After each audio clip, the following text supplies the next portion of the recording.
Welcome to comrade Telugu news channel కి స్వాగతం. ముందుగా హెడ్లైన్స్. ఢిల్లీ సర్కారు ఉచితాల సంస్కృతిని తప్పుపట్టిన హైకోర్టు.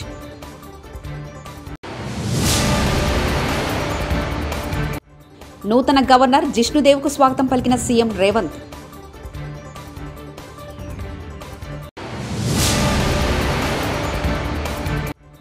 కాళేశ్వరం జలసవడిలో కేసీఆర్, అసెంబ్లీలో కేటీఆర్ పద్యం.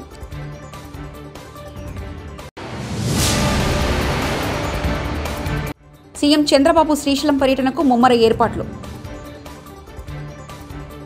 ఢిల్లీ ఓల్డ్ రాజేంద్ర నగర్లోని ఐఏఎస్ కోచింగ్ సెంటర్ సెల్లార్లో వరద నీరు ముంచెత్తిన 3 విద్యార్థులు మృతి చెందిన ఘటనపై బాధ్యులను ఢిల్లీ హైకోర్టు బుధవారం నాడు చివాట్లు పెట్టింది. ఢిల్లీ ప్రభుత్వం ఉచితాల సంస్కృతి తప్పుపట్టింది. Deputy commissioner of police DCP investigating అధికారిని శుక్రవారం నాడు తమ ముందు హాజరు కావాలని హైకోర్టు ఆదేశించింది. రాజేంద్రనగర్ ప్రాంతంలోని డ్రైన్లపైనున్న అన్ని ఆక్రమణలు శుక్రవారంలోగా తొలగించాలని కూడా కోర్టు ఆదేశించింది. రాజేంద్రనగర్ ఘటనపై ఉన్నత స్థాయి దర్యాప్తు కమిటీని ఏర్పాటు చేయాలని కోరుతూ న్యాయవాది రుద్రవిక్రమ్ సింగ్ దాఖలు చేసిన ప్రజా ప్రయోజనాల వాజ్యంపై విచారణ చేపట్టిన హైకోర్టు తాజా ఆదేశాలిచ్చింది. శుక్రవారం మధ్యాహ్నం 2:30 విచారణను వాయిదా వేసింది. శంషాబాద్ విమానాశ్రయంలో తెలంగాణ నూతన గవర్నర్ జిష్ణుదేవ్ వర్మకు ముఖ్యమంత్రి రేవంత్ రెడ్డి స్వాగతం పలికారు. బుధవారం త్రిపుర నుంచి శంషాబాద్ విమానాశ్రయం చేరుకున్న నూతన గవర్నర్కు సీఎం రేవంత్ రెడ్డి, ప్రభుత్వ ప్రధాన కార్యదర్శి శాంతికుమారి, డీజీపీ జితేందర్, త్రివిధ దళాల అధికారులు, రాష్ట్ర ప్రభుత్వ సలహాదారులు హర్హర వేణుగోపాలరావు, ఇతర ఉన్నతాధికారులు స్వాగతం పలికారు. అనంతరం శంషాబాద్ విమానాశ్రయంలో సాయుధ దళాల గౌరవ వందనాన్ని నూతన గవర్నర్ జిష్ణుదేవ్ వర్మ స్వీకరించారు.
ఆంధ్రప్రదేశ్ ముఖ్యమంత్రి చంద్రబాబు గురువారం రోజున శ్రీశైలంలో పర్యటించనున్న నేపథ్యంలో అధికారులు ముమ్మర ఏర్పాట్లు చేస్తున్నారు. నల్లమల్ల శ్రీశైలం అడవులను గ్రైహౌట్స్, బాంబు స్క్వాడ్, స్పెషల్ పార్టీ పోలీసులు జల్లెడపడుతున్నారు. శ్రీశైలం ఆలయం, జలాశయం వద్ద ఏర్పాట్లను జిల్లా కలెక్టర్ రాజకుమారి, ఎస్పీ ఆదిరాజ్ సింగ్ రాణా పరిశీలించారు. కాంగ్రెస్ ప్రభుత్వానికి కేసీఆర్ ఫోబియా పట్టుకుందని కేటీఆర్ వ్యాఖ్యానించారు. కేసీఆర్ ఆనవాలు చెరిపివేయాలని కాంగ్రెస్ ప్రయత్నిస్తుందని మండిపడ్డారు. 10 ఏళ్ల భారాస పాలనలో కేసీఆర్వి చెరపలేనివని అన్నారు. అసెంబ్లీ బడ్జెట్ సమావేశంలో కేటీఆర్ ప్రసంగించారు. కాళేశ్వరం జలసవడిలో కేసీఆర్, కాకతీయ చెరువు మత్తడిలో కేసీఆర్, పాలమూరు జలధారలో కేసీఆర్ అంటూ కేటీఆర్ పద్యం చదివారు. పురోగతి విషయంలో వాస్తవాలు బయటపెట్టినందుకు, వాస్తవాలు చెప్పినందుకు వారిని నేను మనసారా అభినందిస్తా ఉన్నా. అధ్యక్ష, ఒకటి వాస్తవం, ఉద్యమాలతో ఉదయించిన తెలంగాణ ఇవాళ ఉజ్వల తెలంగాణగా వెలుగుతున్నది అనే మాట వాస్తవం. దీనిలో ఎవరికి రెండో అభిప్రాయం ఉండాల్సిన అవసరం లేదు. ఎందుకంటే ఎలక్షన్లు అయిపోయినాయి, అసెంబ్లీ ఎన్నికలు అయిపోయినాయి, పార్లమెంట్ ఎన్నికలు అయిపోయినాయి. ఇంకా 4.5 ఏళ్ల పాటు చక్కగా కలిసిమెలిసి పనిచేసుకునే అవకాశం ఉంది. నేను వారికి మనస్ఫూర్తిగా నేను కూడా నిండు మనసుతో ఆశీర్వదిస్తా ఉన్నా అధ్యక్ష, అభినందిస్తా ఉన్నా. ఎందుకంటే వయసులో చిన్నవాడినే కావచ్చు, కానీ నేను వారిని అభినందిస్తా ఉన్నా. ఎందుకు? మీకు ఇవాళ ప్రజలు అవకాశం ఇచ్చారు. 10 ఏళ్ళు మాకు ఇక్కడ అవకాశం ఇచ్చినారు అక్కడ.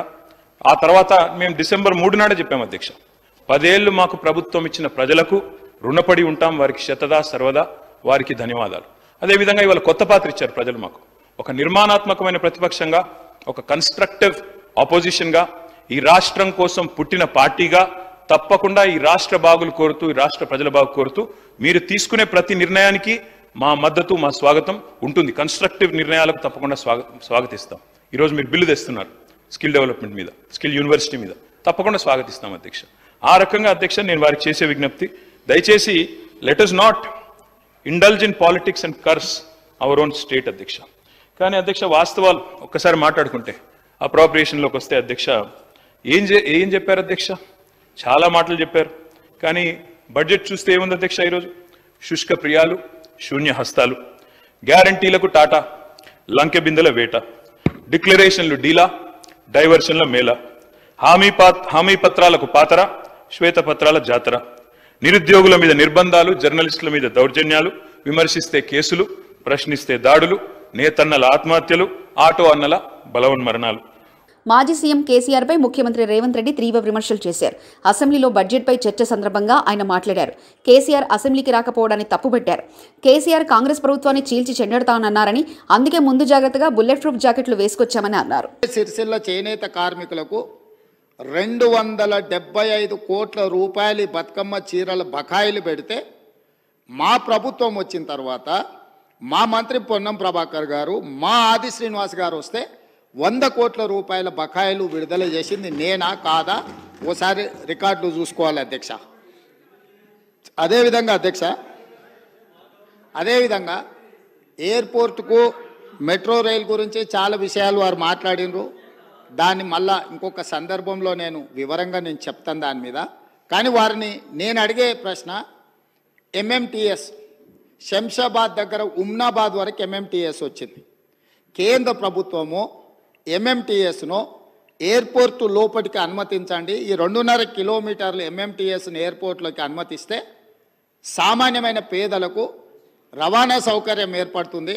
హైదరాబాద్ మహానగరాన్ని నుంచి అంతర్జాతీయ ఎయిర్పోర్ట్కు ఎంఎంటీఎస్ ఏర్పాటు చేస్తామని కేంద్ర ప్రభుత్వం దాదాపుగా 7 సంవత్సరాలు 2.5 కిలోమీటర్లు భూమి ఆ ఎంఎంటీఎస్ నిర్మించడానికి అడిగితే మేము ఇవ్వము, ఈ పథకమే అక్కర్లేదు అని ఎంఏయుడి మినిస్టర్గా, ముఖ్యమంత్రిగా చంద్రశేఖరరావు గారు, తారక రామారావు గారు కేంద్ర ప్రభుత్వం అతి తక్కువ ఖర్చుతో అంతర్జాతీయ ఎయిర్పోర్ట్కు ఎంఎంటీఎస్ నిర్మిస్తామంటే వద్దని తిరస్కరించిన మాట వాస్తవమా కాదా?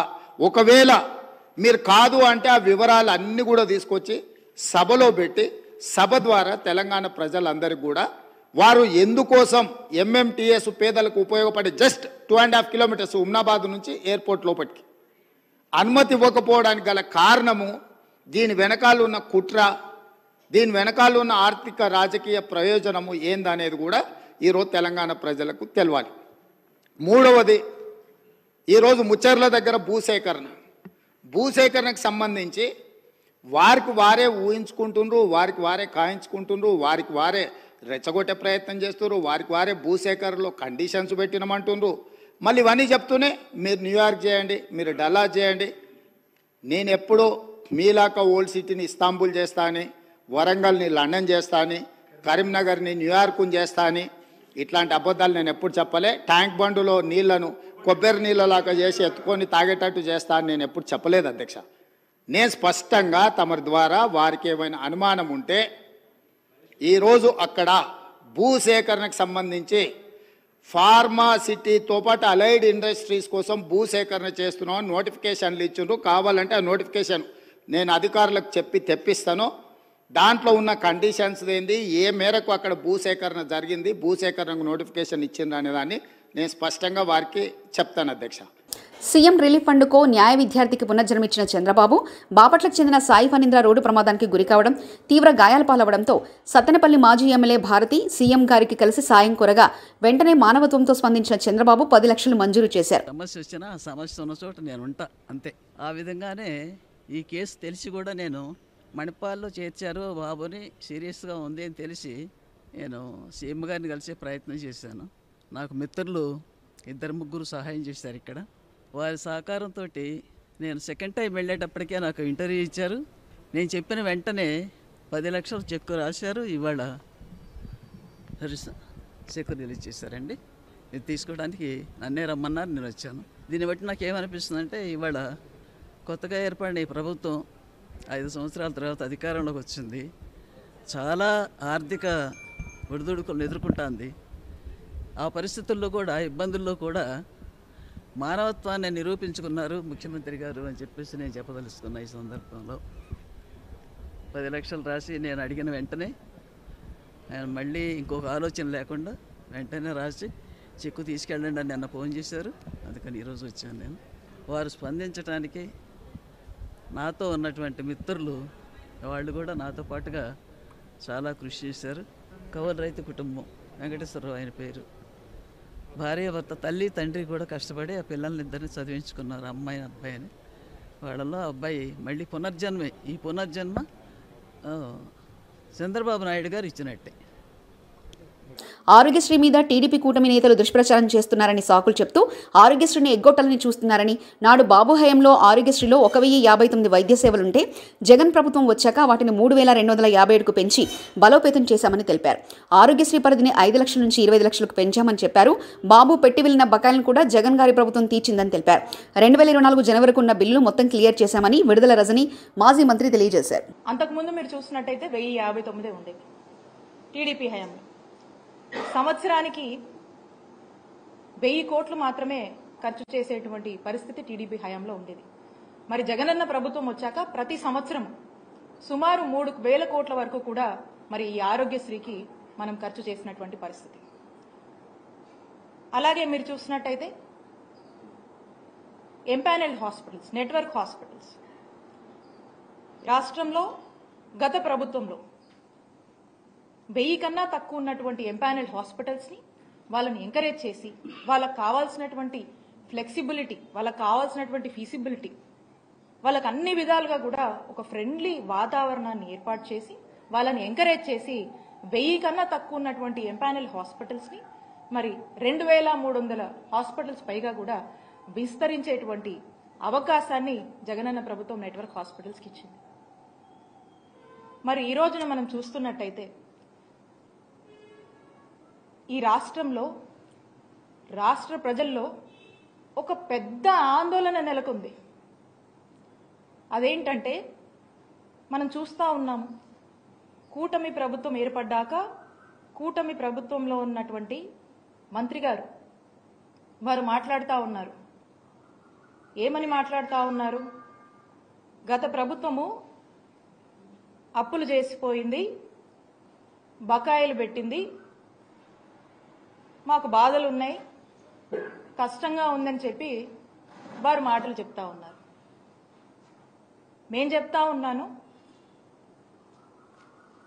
గత ప్రభుత్వంలో అంటే చంద్రబాబు నాయుడు గారి హయాంలో 2014 నుంచి 19 వరకు వాళ్ళ హయాంలో వాళ్ళు మిగిల్చినటువంటి బకాయిలు 632 కోట్లుంటే ఆ బకాయిల్ని ఏమాత్రం కూడా మేము సాకులు చెప్పకుండా మేము బాధ్యత తీసుకొని మా జగన్మోహన్ రెడ్డి గారు, మా నాయకుడు జగన్మోహన్ రెడ్డి గారు వాటిని క్లియర్ చేసి 1050 ప్రొసీజర్స్ ని 3257 ప్రొసీజర్స్ కి పెంచి సంవత్సరానికి 1000 కోట్లు మీ హయాంలో మీరు ఖర్చు పెడితే 3000 కోట్ల వరకు కూడా ఖర్చు పెట్టి బ్రహ్మాండంగా రాష్ట్ర ప్రజలందరికీ కూడా వైద్య సేవలు అందించినటువంటి ఘనత జగన్మోహన్ రెడ్డి గారి ప్రభుత్వానికి దక్కింది. ఆ నమ్మకాన్ని కూడా ప్రజల్లో మేము నెలకొల్పుతున్నాం. మరి ఈ రోజున ఈ సాకులు చెప్తూ ఏవో అప్పులు ఉన్నాయని చెప్పి, ఏదో బకాయిలు ఉన్నాయని చెప్పి మీరు మీ బాధ్యత నుంచి ఏమైనా వైదొలుగుతున్నారా? మీరేం ఇండికేషన్ ఇస్తున్నారు అనేటువంటి సందేహము ఈరోజు రాష్ట్ర ప్రజలకు కలుగుతుంది అని తెలియజేస్తున్నాను.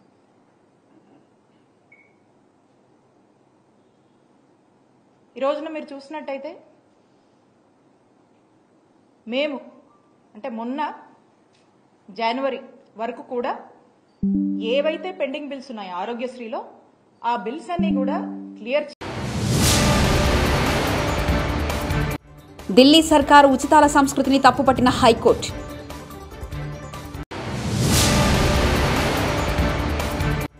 నూతన గవర్నర్ జిష్ణుదేవ్కు స్వాగతం పలికిన సీఎం రేవంత్.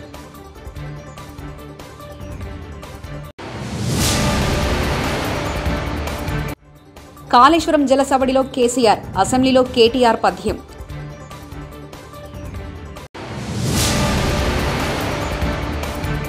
సీఎం చంద్రబాబు శ్రీశైలం పర్యటనకు ముమ్మర ఏర్పాట్లు. ఇవి బులెటిన్ విశేషాలు. చూస్తూనే ఉండండి కామ్రేడ్ తెలుగు న్యూస్ ఛానల్ ప్రతినిధి ఒంటేరు రమేష్ చంద్ర పరకాల.